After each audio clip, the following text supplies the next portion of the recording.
ಯುವಕರ ಬಗ್ಗೆ ಒಂದು ವಿಶೇಷವಾಗಿ ಹಬ್ಬ ಮಾಡ್ಬೇಕು ಅಂತ ಹೇಳಿದ್ವಿ. ಕ್ರಿಕೆಟ್ ಹಬ್ಬ ಅಂತ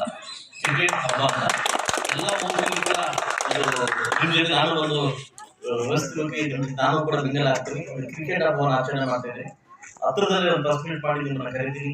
ಎಲ್ಲ ಯುವಕರು ಕೂಡ ಮುಂದಾಳತ್ವ ವಹಿಸಿಕೊಂಡು ಊರ ಬಗ್ಗೆ ಬೆಂಗಳೂರಿಗೆ, ತುಮಕೂರಿಗೆ, ಹೈದರಾಬಾದಲ್ಲಿ ವಿಶೇಷವಾಗಿ ಊರ ಬಗ್ಗೆ ಗಮನ ಇರಲಿ. ಯಾಕಂದ್ರೆ ಹುಟ್ಟೂರು ನಮಗೆ ಹುಟ್ಟಿರ್ತಕ್ಕಂಥವರು ಹುಟ್ಟೂರು ಬಗ್ಗೆ ಬರದೆ ಅಂದ್ರೆ ನಮ್ಮ ಬಗ್ಗೆ ಗಮನ ಇಟ್ಟು ವಿಶೇಷವಾಗಿ ಕಾಳಜಿ ಕೊಡ್ಬೇಕಂತ ಯುವಕರಲ್ಲಿ ಕೇಳ್ಕೊಂತ ನಿಮ್ಮ ಒಂದು ಅಭ್ಯಾಸವನ್ನ ಬೇರೆ ಕಡೆ ತೋರಿಸದೆ ನಮ್ಮ ಇದ್ರ ಕಡೆ ತೋರಿಸ್ಬೇಕು.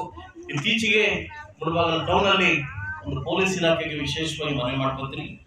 ಸೊ ಇತ್ತೀಚೆಗೆ ಗಾಂಜಾ ಏಟು ಜಾಸ್ತಿ ಆಗ್ತಿದೆ, ಗಾಂಜಾ ಸಪ್ಲೈ ಜಾಸ್ತಿ ಆಗ್ತಿದೆ.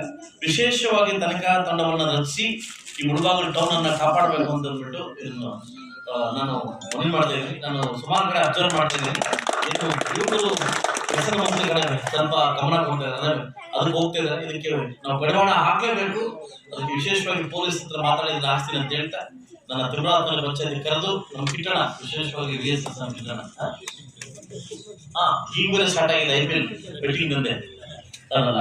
ಇದಕ್ಕೆಲ್ಲ ಒಳಗಾಗ್ಬೇಡಿ, ಇದಕ್ಕೆ ನಾನು ಮತ್ತೆ ಒಳಗಾಗ್ಬೇಡಿ ಅಂತ ಹೇಳ್ತಾ ವಿಶೇಷವಾಗಿ ನನಗೆ ಅವಕಾಶ ಕೊಟ್ಟಿದ್ದಕ್ಕೆ ಇಬ್ಬರು ಸಂಗೀತದಲ್ಲಿ ಬಂದಿದ್ದಾರೆ. ಇವತ್ತು ನನಗೆ ಗಾಬರಿ ಆಗಬೇಕು ಬೇರೆಕಿಲ್ಲ ಬರು ಅಂತ ಸಂಗೀತದಲ್ಲಿ ಬಂದಿದ್ದಾರೆ. ವಿಶೇಷವಾಗಿ ನಮ್ಮ ರಾಮೂರ್ತನ ನಮ್ಮ ಸಾಲಮೂರ್ತಿ ಧರ್ಮರಾಯ ರಾಮೂರ್ತಿ ಅವರು ಮಾಜಿ ಚೇರ್ಮನ್ ಆಗಿದ್ದಾಗ ತುಂಬಾ ಒಳ್ಳೆ ಕೆಲಸ ಮಾಡಿದ್ದಾರೆ. ನಾನು ಅವರೇ ಹೇಳಿದ್ದೀನಿ, ನೀವು ಅಂದ್ರೆ ಭಾರಿ ಇಷ್ಟ ಸರ್, ಬೇಕಾದ್ರೆ ನಿಮ್ಮ ಅವಧಿಯಲ್ಲಿ ತುಂಬಾ ಒಳ್ಳೆ ವರ್ಕ್ ಮಾಡಿದೆ ನಮ್ಮ ಪಕ್ಷದ ಬಗ್ಗೆ ಅಂತ ಹೇಳ್ತಾ ವಿಶೇಷವಾಗಿ ಎಲ್ಲ ನನ್ನ ಪಂಚಾಯತ್ ಮೆಂಬರ್ಸ್ಗೂ ಮತ್ತು ಲೀಡರ್ಸ್ಗೂ ಥ್ಯಾಂಕ್ಸ್ ಹೇಳ್ತಾ ನಾನು ಮಾತು ಮುಗಿಸ್ತೀನಿ. ಎಲ್ಲರಿಗೂ ಒಳ್ಳೆಯದಾಗಿ.